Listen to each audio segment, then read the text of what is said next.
All right, welcome traders. Dr. Keith here. Happy Sunday, November 13th, 2022. Hope you're doing well. So today I was going to put my video out publicly.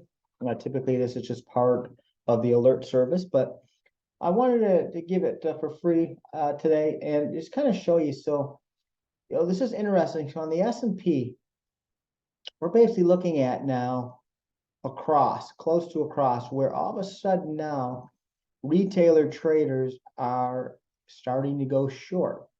Okay, why is that important? Because when retailer traders go short, the market then typically goes higher. So this move up last week, I do believe, is a real move. Again, does not mean that every day the markets go higher, right? Use common sense, but I think that between the seasonality of Thanksgiving, meaning usually the week of Thanksgiving is very bullish, those 3 trading days into the following week. And we're starting to see retailers going short now. It does look like this could be the start, continued, I should say, move to the upside there. Okay. You can see here, back here in late August, when they were really during this time where they were adding to their shorts, right? The markets went higher. So now that's basically what we're looking at is they'll start adding to their shorts. If they add to their shorts, the markets should go higher. Okay. All right. So with that, let me bring up Thinkorswim. So when you look at the S&P, made a nice move the last couple of days. Seasonality, we like it to the upside. Flat bottom on Friday. I actually think by the end of the year, we could hit the 4,300 level, if not higher. Okay, once it gets moving, once it gets cooking, it can really get going. There's a lot of money on the sidelines right now. Okay, yeah. Look at gold. Typically, I wait closer to December, but gold is making its move now. So the next retracement we get, and then a resumption to the upside. That's one of my favorite December plays to the upside on gold. The dollar. All right, so there it goes, right? We knew at some point. So again, this is where seasonality can really help you. We knew we were topping, getting close to a top, right? Now, typically, till the end of the year, we go lower on the dollar. Isn't that amazing how that tends to happen, okay? And so with that, folks, now what we want to see is if for a pullback and then a resumption to the downside. So a pullback and then resumption to that downside movement. But the dollar index certainly looks like now it's getting weak.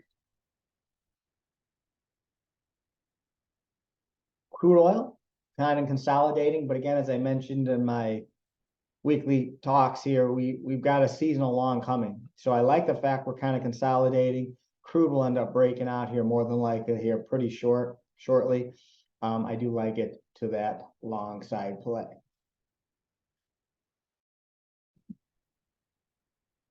Okay, Bitcoin. You find it.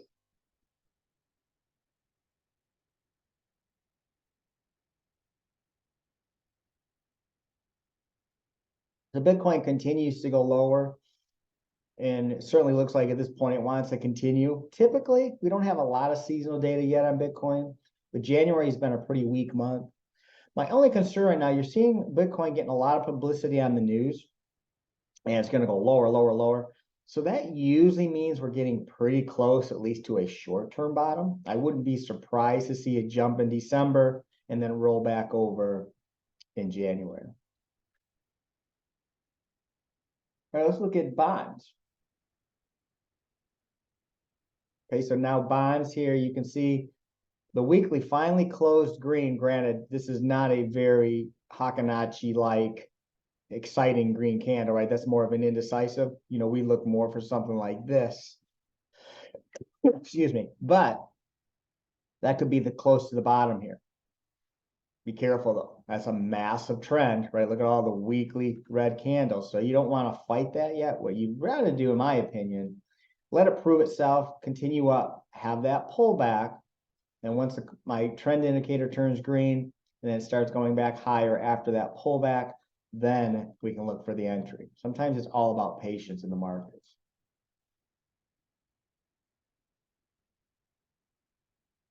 All right, let's now take a look at Apple. For some of our favorite stocks, as you can see, starting to make their move up. The seasonality to the upside as well.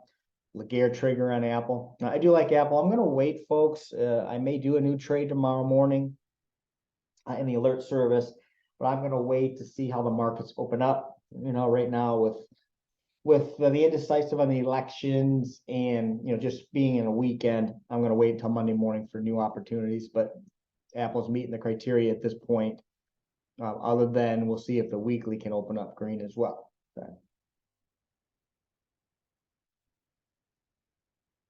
AMD, same thing to the upside, nice breakout.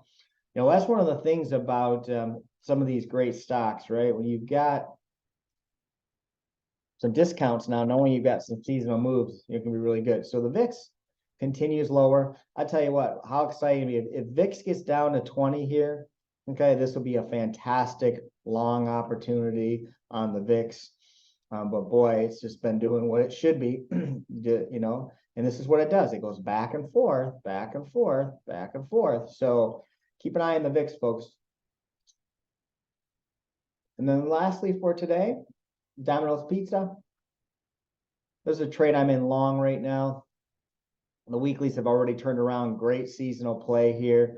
I'm looking to hold this though, you know, through February probably, or at least part of February. So I'm looking forward to hit new recent highs here up at 420. Great seasonal play on Domino's. It's one of my favorites year after year. Doesn't guarantee it's going to make money, obviously, but just from a standpoint of typical seasonal move, and we hit the bottom, earnings was over and started going back up. The weeklies are in alignment. I really like Domino's to that long side. All right, so with that, folks, those of you that are part of the alert service, I'll send an update Monday morning. Maybe some new opportunities. I want to see again how the markets open up. Other than that, have a great week, everyone, and I'll see you on the next update. Take care.